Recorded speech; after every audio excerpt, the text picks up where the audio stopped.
ثم الحمدللہ، اللہ سبحانہ و تعالیٰ کے فضل و کرم اور اس کی احسان و توفیق سے شب گزشتہ ہم نے نماز تراویح میں قرآن حکیم کے 27ویں پارے کی تلاوت اور سماعت کا اعزاز حاصل کیا۔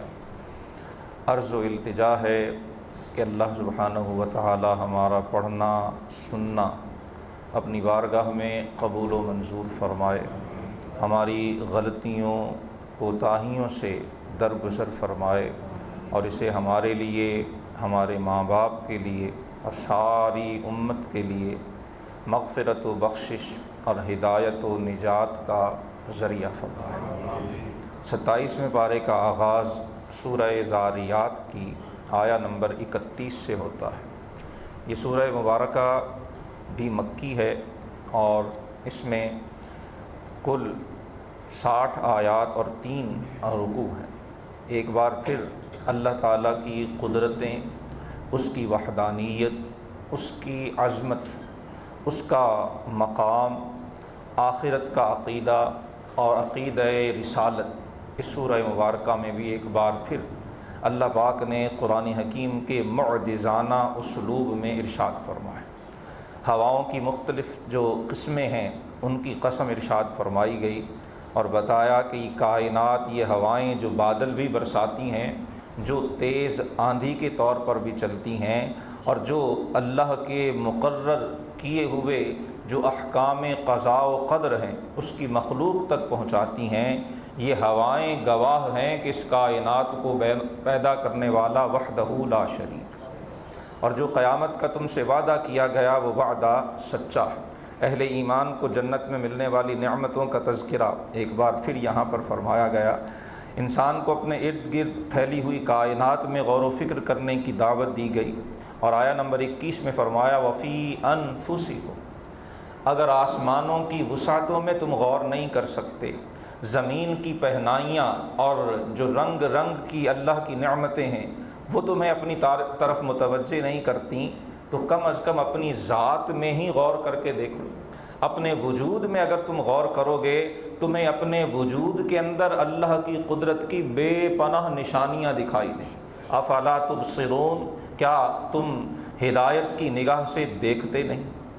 حضرت ابراہیم علیہ السلام کے پاس آنے والے مہمانوں کا تذکرہ کیا گیا۔ عرض کی تھی کہ مشرکین بار بار یہ جلدی مچاتے تھے کہ فرشتے ہمارے پاس آتے کیوں نہیں ہیں، وہ اللہ کا پیغام لے کے کیوں نہیں آتے، وہ ہمیں زمین میں چلتے پھرتے دکھائی کیوں نہیں دیتے۔ انہیں بار بار سمجھایا گیا کہ فرشتوں کو یوں آنکھوں سے دیکھ لینا ہر ایک کے حق میں اچھا نہیں ہوا کرتا ہے۔ بتایا گیا ہے کہ یہ سن لو، جناب ابراہیم کے پاس فرشتے آئے تھے اور اللہ کی رحمت کا مژدہ لائے تھے۔ جناب ابراہیم نے انہیں کھانا پیش کیا، انہوں نے کھانے کی طرف ہاتھ نہیں بڑھایا، آپ پریشان ہوئے۔ فرشتوں نے کہا لا تخف، ابراہیم ڈریے مت، ہم آپ کے رب کے بھیجے ہوئے فرشتے ہیں اور آپ کو ایک فرزند کی بشارت دینے کے لیے آئے۔ جناب ابراہیم علیہ السلام کی زوجہ محترمہ حضرت سارہ پردے کے پیچھے سے سن رہی تھیں، ہنس پڑی، تعجب کرنے لگیں۔ قالت عجوز عقیم، اے فرشتوں عجیب بات کرتے ہو، میں بڑھیا ہو چکی، بانجھ ہو چکی ہوں، اب میرے ہاں اولاد کیسے ہو سکتی؟ عمر 100 برس کے لگ بھگ ہے، حکیم طبیب وہ سب کے سب کہتے ہیں اب اولاد نہیں ہوگی، تم اولاد کی بشارت لے کے آئے ہو۔ قالوا کذالک، جب کبھی شیطان اللہ کی رحمت سے نا امید کرنا چاہے، جب وہ وسوسے ڈال کے یہ ہو کیسے سکتا ہے، یہ تو ممکن ہی نہیں ہے، یہ تو ہو سکتا ہی نہیں ہے، اس طرح کے وسوسے ڈالے، یہ 26ویں پارے کی آخری آیت ہے، سورہ ذاریات کی آیا نمبر 30 ہے۔ حضرت سارہ فرشتوں سے کہتی ہیں عجوز عقیم، میں بڑھیا بانجھ ہو چکی، اولاد کیسے ہوگی؟ فرشتے کہتے ہیں کذالک، گراؤنڈ ریالٹی یہی ہے، اس آنکھ سے جو نظر آتا ہے وہ یہی ہے کہ اس عمر میں اولاد نہیں ہوتی۔ قال ربک، لیکن یہ تمہارے رب کا فرمان ہے، یہ اس رب کا اعلان ہے جو ان اللہ علی کل شیء قدیر کی شانوں کا مالک ہے۔ انہ هو الحکیم العلیم، وہ ساری حکمتوں کا مالک ہے اور ہر چیز کو بخوبی جاننے والا ہے۔ وہ جب دینے پہ آتا ہے تو 100 برس کی بانجھ عورت کو بھی اولاد کی نعمت سے نواز دیا کرتا ہے، یہ اس کی قدرتوں کا اظہار ہوتا ہے۔ یہاں فرشتے رحمت کا پیغام بن کر آئے ہیں، اور یہی فرشتے جب جناب لوط کے پاس پہنچتے ہیں، قال فما خطبکم ایھا المرسلون، جناب لوط پوچھتے ہیں کہ بھئی کیسے آنا ہوا، تو بتاتے ہیں انا ارسلنا الی قوم مجرمین، ہمیں تو مجرموں کی طرف بھیجا گیا ہے، لنرسل علیہم حجارۃ من طین، ہم ان پر آسمان سے وہ پتھر برسائیں جن پر نشان لگا دیے گئے، ایک ایک مجرم کا نام کندہ ہے اور اسے نمونہ عبرت بنانے کے لیے آئے ہیں۔ اللہ نے فرمایا پھر اس بستی میں جو مومن تھے انہیں ہم نے نکال لیا، اور سوائے وہاں پر نافرمانوں کے اور کوئی باقی نہ رہا، تو ہم نے اس بستی کو نشانی بنا دیا ان لوگوں کے لیے جو نگاہ عبرت رکھا کرتے ہیں۔ فرمایا دیکھ لو فرشتوں کا آنا قوم لوط کے حق میں اچھا نہیں ہوا ہے، سو اہل مکہ جلدی مت مچاؤ، اگر رب مہلت دے رہا ہے فائدہ اٹھا لو، اس مہلت کو ختم کرنے کی اتنی عجلت مت کرو۔ جناب موسیٰ علیہ السلام کا تذکرہ کیا گیا، فرعون اور اس کی قوم پر آنے والے عذاب کا ذکر بڑے اختصار کے ساتھ یہاں کر دیا گیا، قوم عاد کا ذکر کیا گیا، قوم سمود کا ذکر کیا گیا، قوم نوح کا ذکر کیا گیا، مقصود انہیں سمجھانا تھا۔ سورہ زاریات کا تیسرا رکوع اللہ پاک کی بے پناہ قدرتوں کا اعلان ہے۔ آیا نمبر 47 میں فرمایا کہ آسمان کو ہم نے اپنے ہاتھوں سے بنایا۔ یاد رہے کہ اللہ پاک کے لیے جہاں بھی قرآن میں ید، ہاتھ یا وجہ، چہرے کا ذکر آتا ہے، اس سے مراد یہ انسانی ہاتھ یا انسانی چہرہ ہرگز نہیں ہے۔ اللہ کی ذات انسان کے جتنے بھی اعضاء یا اس کی صورتیں ہیں ان سب سے بہت برتر، بلند اور بالا ہے۔ انہیں مفسرین فرماتے ہیں یہ آیات متشابہات میں سے، اللہ بہتر جانتا ہے کہ اس کا کیا معنی ہے۔ مفہوم سمجھنے کے لیے صرف یہ ہے کہ جس طرح ہمارے ہاتھ میں طاقت ہے، قوت ہے، ہم اپنے اکثر و بیشتر کام ہاتھ سے سر انجام دیتے ہیں، قدرت جب اپنی طرف ہاتھ کو منسوب کرتی ہے تو مراد ہوتا ہے اللہ کی قدرتوں کا اظہار کرنا، کہ یہ آسمان ہم نے اپنی قدرتوں سے بنائے ہیں، وَإِنَّا لَمُوسِعُونَ، اور ہم انہیں وسعت دے رہے ہیں۔ یہ قرآن کا اعلان 14 صدیاں قبل کیا گیا۔ آج کائنات میں، دنیا میں، سائنس میں کہا جاتا ہے یہ ایکسپینڈنگ ورلڈ، کائنات ایکسپینڈ ہو رہی ہے، بڑھ رہی ہے، دن بدن اس میں اضافہ ہو رہا ہے۔ سورہ زاریات کی آیت نمبر 47 میں اللہ پاک نے 14 صدیاں قبل اس بات کی طرف اشارہ فرما دیا تھا کہ ہم بنانے والے بھی ہیں اور ہم اس کو وسعت دینے والے بھی ہیں۔ وَالْأَرْضَ فَرَشْنَاهَا فَنِعْمَ الْمَاهِدُونَ، اس زمین کو ہم نے تمہارے لیے بچھونے کی طرح بنایا۔ آیت نمبر 49 میں ایک اور عظیم قدرت کا اعلان کیا کہ جتنی بھی ہماری مخلوق ہے ہم نے ہر مخلوق کا جوڑا بنایا، صرف انسانوں میں نہیں، صرف جانوروں میں ہی نہیں، صرف اس آنکھ سے نظر آنے والے مخلوق ہی نہیں، وہ مخلوق بھی جسے تمہاری یہ ظاہری آنکھ نہیں دیکھ سکتی، فرمایا ہم نے جسے بھی پیدا کیا ہے زوجین، ہم نے اسے جوڑے کے طور پہ پیدا کیا۔ ان قدرتوں کا اظہار کرنے کے بعد فرمایا فَفِرُّوا إِلَى اللَّهِ، دوڑو اللہ کی طرف، بھاگو اللہ کی بارگاہ کی طرف، انی لکم منہ نذیر مبین، اللہ کے رسول فرما رہے ہیں کہ میں تو تمہیں عذاب الہی سے ڈرانے والا ہوں، خبردار اللہ کے ساتھ کسی اور کو مت معبود بنانا، میں عذاب الہی سے کھلم کھلا ڈرانے والا ہوں۔ اور ساتھ ہی فرمایا گیا وذکر فإن الذکریٰ تنفع المؤمنین، اے حبیب نصیحت فرماتے رہیے، مشرکین نہیں مانتے نہ مانیں، کفار راہ راست پہ نہیں آتے نہ آئیں، جن کے دلوں میں شمع ایمان روشن ہے انہیں یہ نصیحت ضرور نفع دیتی ہے، ان کے لیے یہ فائدے کا باعث ہوا کرتی ہے۔ اور آیا نمبر 56 بڑے دھیان سے سمجھنے والی آیت ہے، فرمایا ہم نے انسانوں اور جنوں کو محض اپنی عبادت کے لیے پیدا کیا، ما ارید منہم من رزق، ہم نے انہیں رزق کمانے کے لیے پیدا نہیں کیا، نہ ہم نے ان کی یہ ذمہ داری لگائی ہے کہ کما کے ہمیں کھلائیں، یہ کمائیں گے تو نعوذ باللہ اللہ کھائے گا، وہ رب تو کھانے سے پاک ہے، وہ تو سبحانہ و تعالی عما یصفون، بلکہ اس کی شان تو یہ ہے ان اللہ هو الرزاق، ساری کائنات کو رزق کی خیرات وہی دیا کرتا ہے، انسانوں کو، جنات کو، جانوروں کو، چرند پرند اور جو تمہیں نظر نہیں بھی آتے انہیں بھی وہ رب رزق پہنچاتا۔ سو رزق کی تلاش میں اور طلب میں اس رب کو ہی بھول جانا، رزق کی تلاش اور جستجو میں اتنا منہمک ہو جانا کہ نماز کا وقت بھی نہ ملے، رزق کی تلاش میں اتنے مصروف ہو جانا کہ اس رب کو یاد کرنے کا موقع بھی نہ ملے، اس سے بڑی کائنات میں اور کوئی محرومی نہیں ہو سکتی ہے۔ انسان کا مقصد تخلیق عبادت الہی ہے، ہاں اسی رب نے رزق کے طلب کرنے کا بھی حکم دیا، وابتغوا من فضل اللہ کا بھی حکم دیا، لیکن دونوں چیزوں کو اپنی اپنی جگہ رکھ کر سمجھنے کی ضرورت۔ وابتغوا من فضل اللہ کا معنی یہ ہے کہ اس دنیا میں رہتے ہوئے اللہ کے بنائے ہوئے اصول و قواعد، اس کے رسول کے فرمائے ہوئے ہدایات اور ضوابط کے مطابق ضرور رزق تلاش کرو، لیکن تلاش رزق میں رازق کو مت بھلا دو۔ رازق اللہ کی ذات ہے، اسی کی فرما برداری میں تمہارا بھلا۔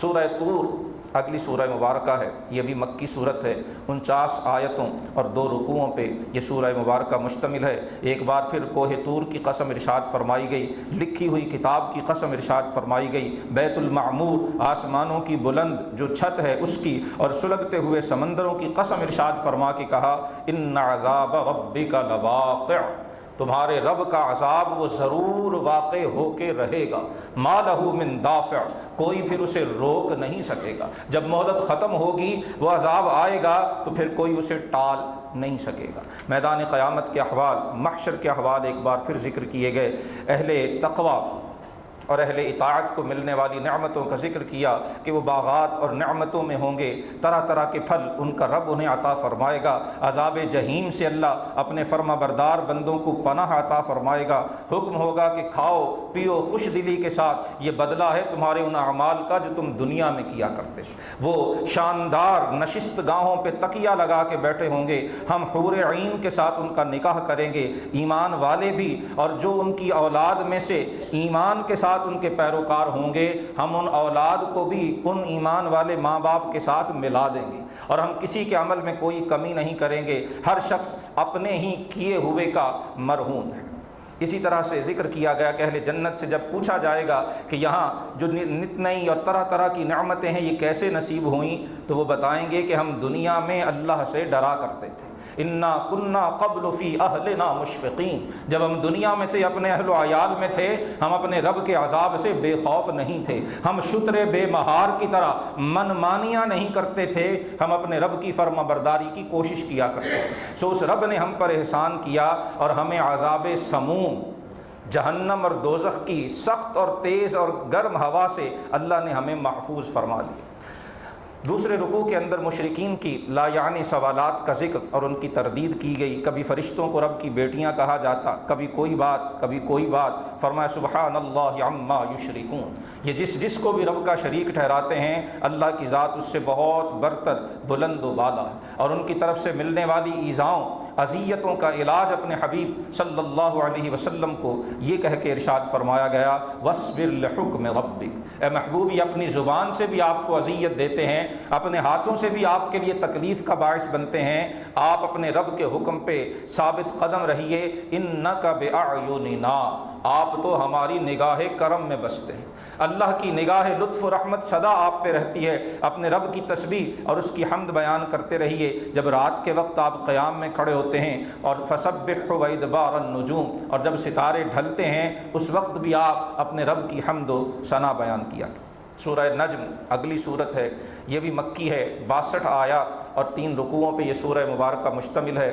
بڑی ہی پرکشش اور بڑے ہی مؤثر کن اسلوب میں اللہ پاک نے ایک بار پھر اس سورہ مبارکہ میں اپنے حبیب علیہ الصلوۃ والسلام کے معجزات کا، خصوصاً معجزہ معراج کا ذکر اس آیہ کریمہ میں فرمایا۔ حضور کی زبان مبارکہ سے جو بھی نکلتا ہے وہ اللہ کی وحی ہوا کرتا ہے، اسی سورہ مبارکہ میں ذکر کیا گیا۔ اور شب معراج آپ کو جو اللہ پاک نے سب سے بڑی نعمت اپنا دیدار عطا فرمائی، جو بارگاہ خاص کا قرب آپ کو نصیب ہوا، اس کا تذکرہ اس سورہ مبارکہ میں کیا گیا۔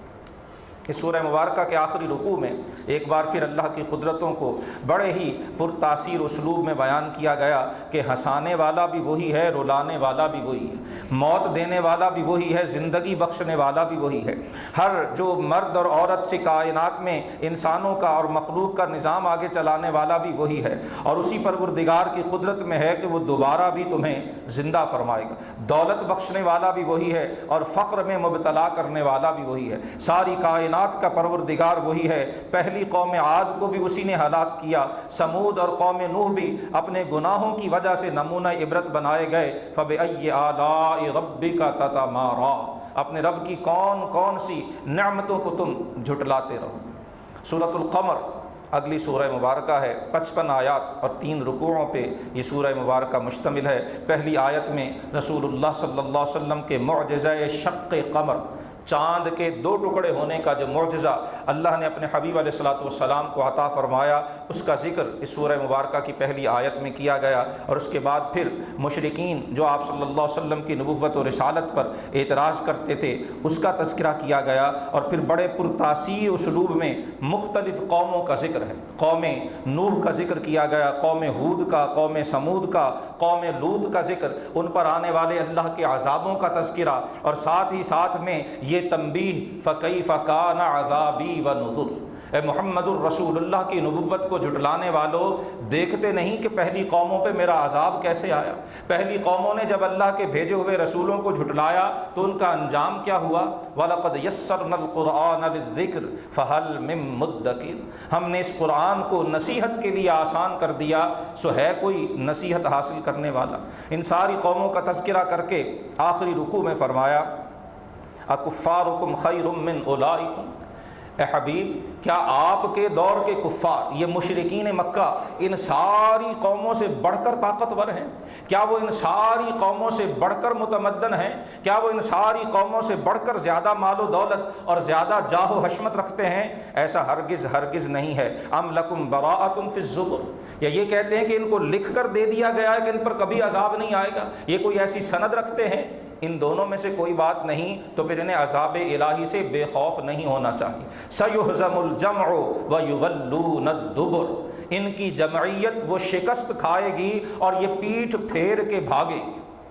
جب میدان بدر میں مشرکین شکست کا شکار ہوئے، رسول اللہ کی زبان پر سورہ قمر کی یہی آیہ نمبر 45 تھی۔ مفسرین فرماتے ہیں یہ گویا یہ صورت مکی ہے، ہجرت سے پہلے نازل ہوئی۔ اہل مکہ اس وقت تک سوچ بھی نہیں سکتے تھے کہ ایک وقت آئے گا جب انہیں 313 کے سامنے پیٹھ پھیر کے بھاگنا پڑے گا، اور اللہ کے قرآن کی صداقت یہی ہے کہ مکہ میں اپنے حبیب کو بتا دیا سیہزم الجمع، اور پچھلا سارا کانٹیسٹ جو اس کا سارا سیاق و سباق ہے وہ پیش نظر رکھیں، قوم نوح سے لے کر قوم موسیٰ علیہ السلام تک سب کا تذکرہ کر کے پھر فرمایا کہ ان کی مہلت جب ختم ہوگی، وقت آئے گا کہ آپ دیکھیں گے سیہزم الجمع، ان کی پوری جماعت 1000 کا لشکر لے کر آئیں گے، وہ شکست کھا جائیں گے، وَيُوَلُّونَ الدُّبُرَ، اور یہ پیٹھ پھیر کے وہاں سے بھاگیں گے۔ بل الساعۃ موعد، یہ بدر کا میدان یہ تو ایک جزوی طور پر انہیں دکھایا گیا، اصل ان سے جو وقت مقرر ہے وہ تو قیامت ہے، اصل ان کا وقت قیامت کا ہے۔ وَالسَّاعَةُ أَدْهَىٰ وَأَمَرُّ، قیامت فرمایا وہ تو بڑی خوفناک، وہ تو بڑی کڑوی ہے۔ یہ بدر کا میدان تو اس کی ادنا سی جھلک ہے، یہاں جو 70 کافروں کو تہے تیغ کر کے کھینچ کے گھسیٹ کے صحابہ نے قلیب بدر میں پھینکا ہے، یہ تو ایک جزوی ہلکا سا منظر ہے۔ اصل جو انہیں صورتحال پیش آئے گی وہ تو قیامت کو پیش آئے گی۔ مجرم اس روز اللہ کے عذاب کی گرفت میں ہوں گے، ان کے چہروں کے بل گھسیٹ کر انہیں جہنم میں فرشتے پھینکیں گے اور کہیں گے ذوقوا مس سقر، اب چکھو اس جہنم کے عذاب کو۔ انا کل شیء خلقناہ بقدر، ہم نے ہر چیز کو ایک اندازے سے پیدا کیا ہے۔ اور وما امرنا الا واحدہ، ہمارا حکم، ہمارا معاملہ ایک ہی رہتا ہے، قوم نوح سے لے کر قوم موسیٰ تک، اس میں کوئی فرق نہیں آتا۔ کلمح بالبصر، اور جب ہم اپنی قدرت کا جلوہ دکھانے پہ آئیں تو صرف پلک جھپکنے کی دیر ہوتی ہے، رب کی قدرت دنیا سے اپنا آپ منوا لیا کرتی ہے۔ ہم نے تم سے پہلے بہت سے تم جیسوں کو ہلاک کر دیا۔ بڑی قرآن حکیم کی وہ آیت ہے کہ جب پڑھتے ہوئے رونگٹے کھڑے ہو جاتے ہیں۔ وَلَقَدْ أَهْلَكْنَا أَشْيَاعَكُمْ فَهَلْ مِن مُدَّكِرٍ، تم جیسی کتنی قومیں تھیں جنہیں ہم نے نیست و نابود کر دیا، کوئی ہے سمجھنے والا؟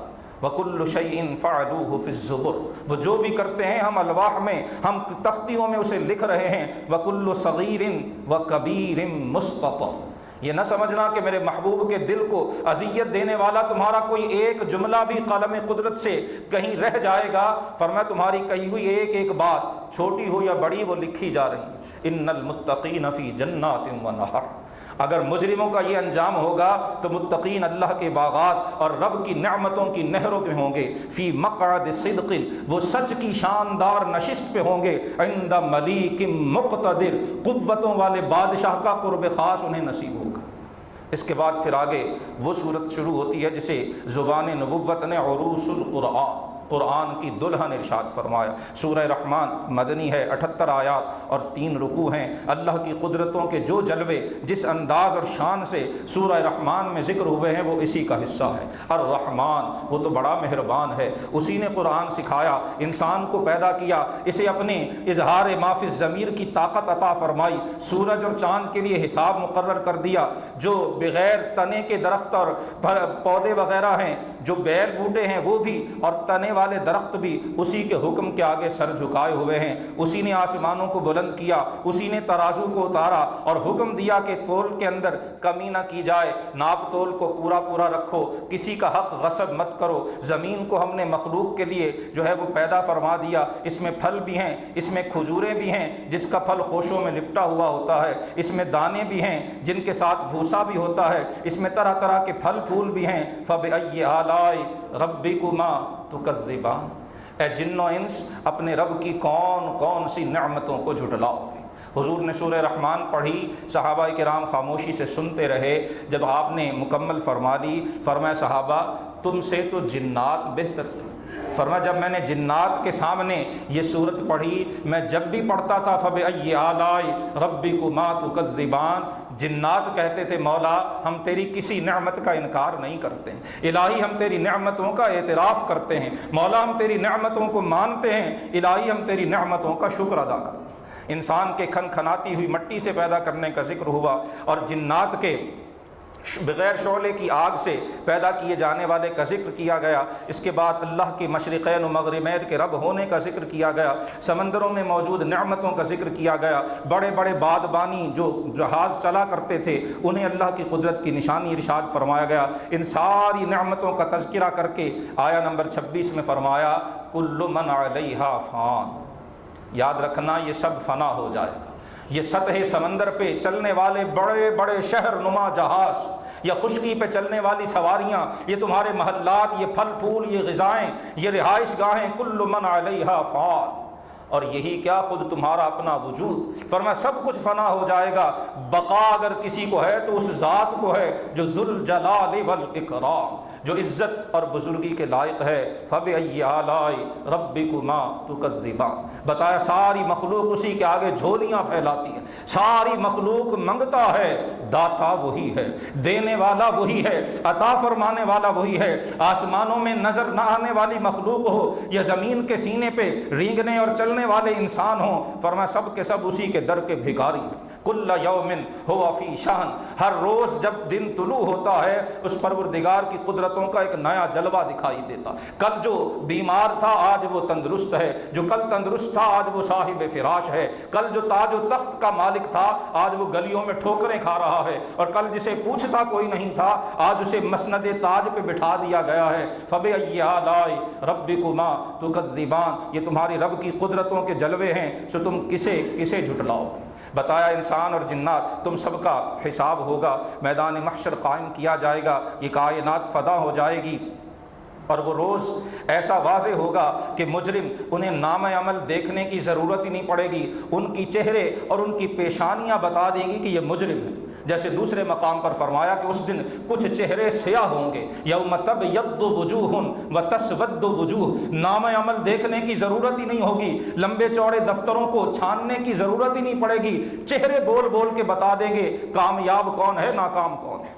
یعرف المجرمون بسیماہم، ان کی پیشانیاں بتا دے گی کہ یہ مجرم ہیں۔ فیؤخذ بالنواصی، پیشانی کے بالوں سے ان کے پکڑوں سے ان کے قدموں سے پکڑ کر فرشتے گھسیٹ کر جہنم میں پھینکیں گے اور کہیں گے ہذہ جہنم، یہ ہے وہ جہنم جس کا تم انکار کیا کرتے تھے۔ اس جہنم کے اندر پھر اس کے گرم پانی اور عذابوں کے درمیان دوڑتے پھریں گے۔ فَبِأَيِّ آلَاءِ رَبِّكُمَا تُكَذِّبَانِ، اہل ایمان اور اہل خوف کے لیے جو نعمتیں ہیں ذکر کیا گیا کہ جو اپنے رب کی بارگاہ میں حاضری سے ڈرا، اللہ اسے ایک نہیں 2 جنتیں عطا فرمائے گا۔ وہ دونوں جنتیں بڑے گھنے باغات پہ مشتمل ہوں گی، ان پہ 2 دریا اور نہریں جاری ہوں گی، ہر قسم کے پھل جوڑے جوڑے ان جنتوں کے اندر ہوں گے۔ وہ وہاں پر اپنی شاندار نشست گاہوں پہ تکیہ لگا کے بیٹھے ہوئے ہوں گے، اور ان کو ایسے بچھونے اللہ عطا فرمائے گا جن کے نیچے والا کپڑا ہی بڑا شاندار ہوگا، جن کے نیچے لگائے جانے والا استر انتہائی اعلیٰ درجے کے ریشم کا ہوگا۔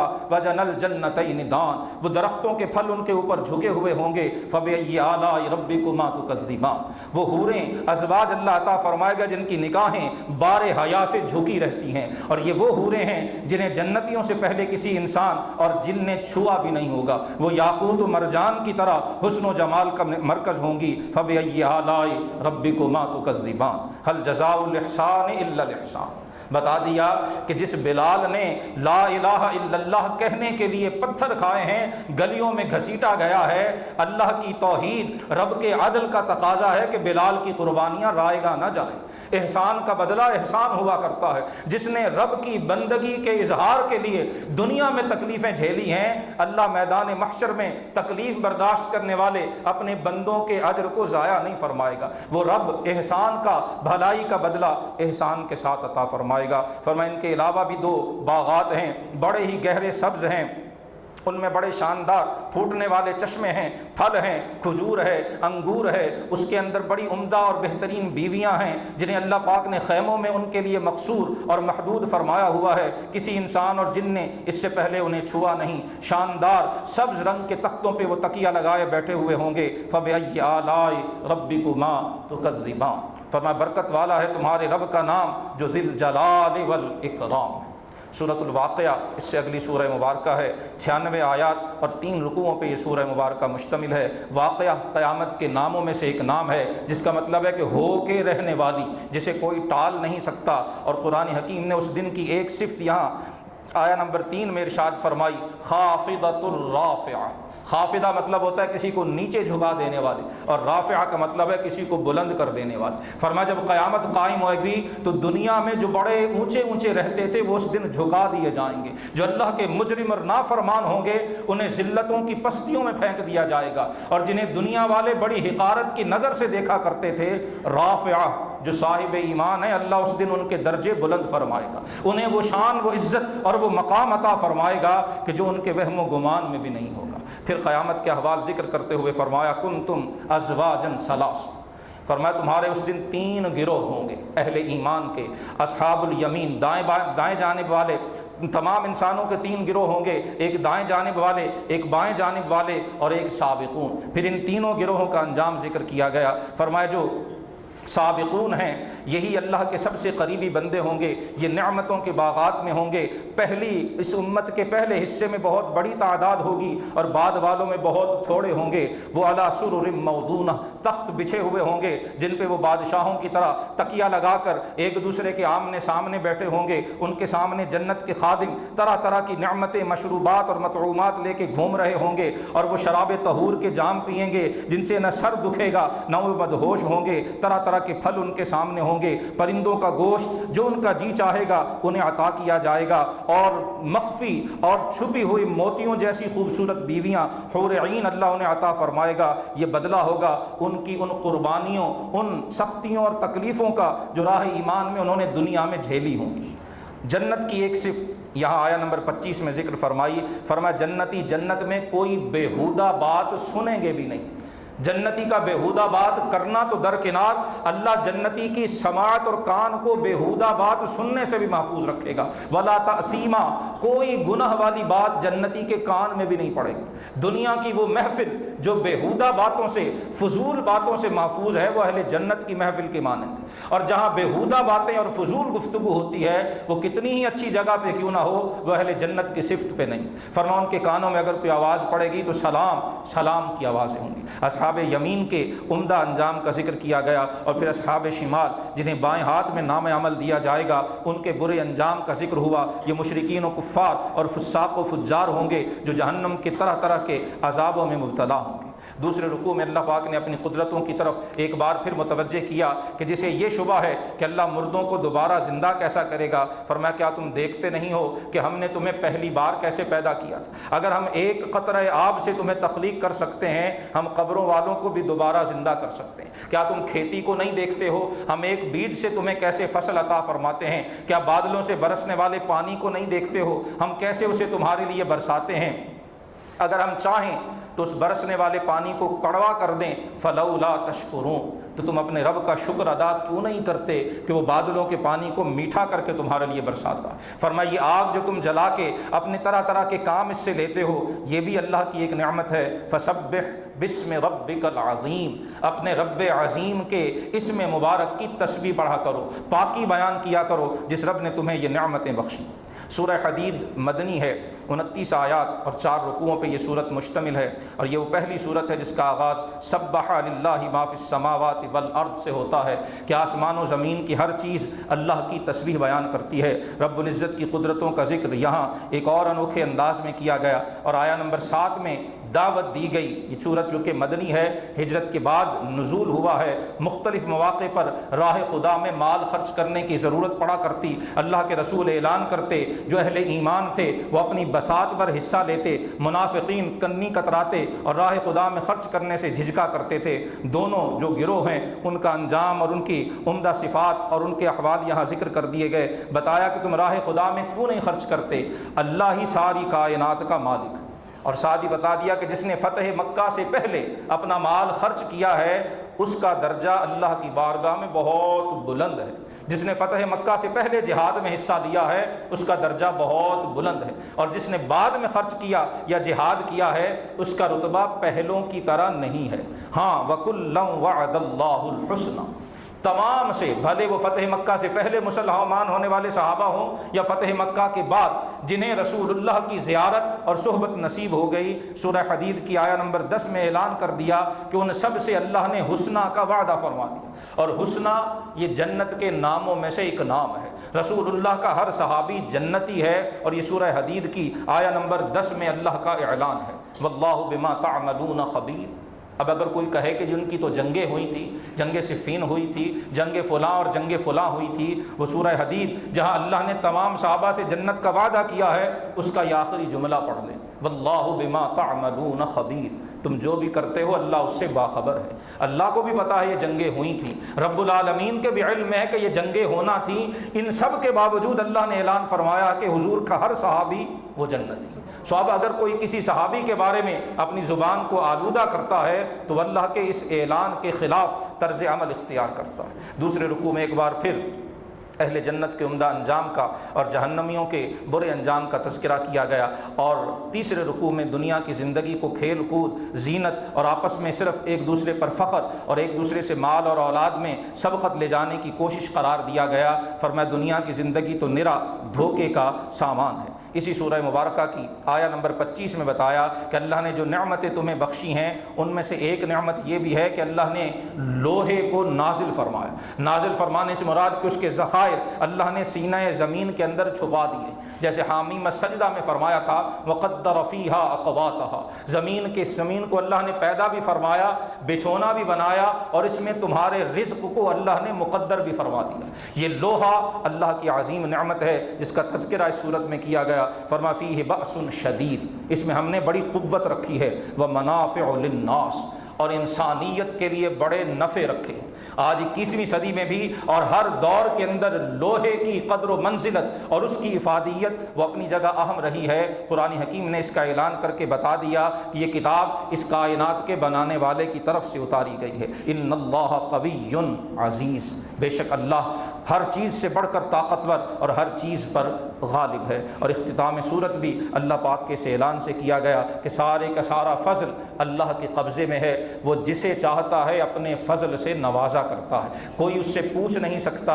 واللہ ذو الفضل العظیم، اور وہ فضل عظیم کا مالک۔ اللہ سبحانہ و تعالی ہمیں اپنی کتاب مقدس کی آیات بینات کا درست فہم اور اس کے مطابق عقیدہ و عمل کی توفیق عطا فرمائے۔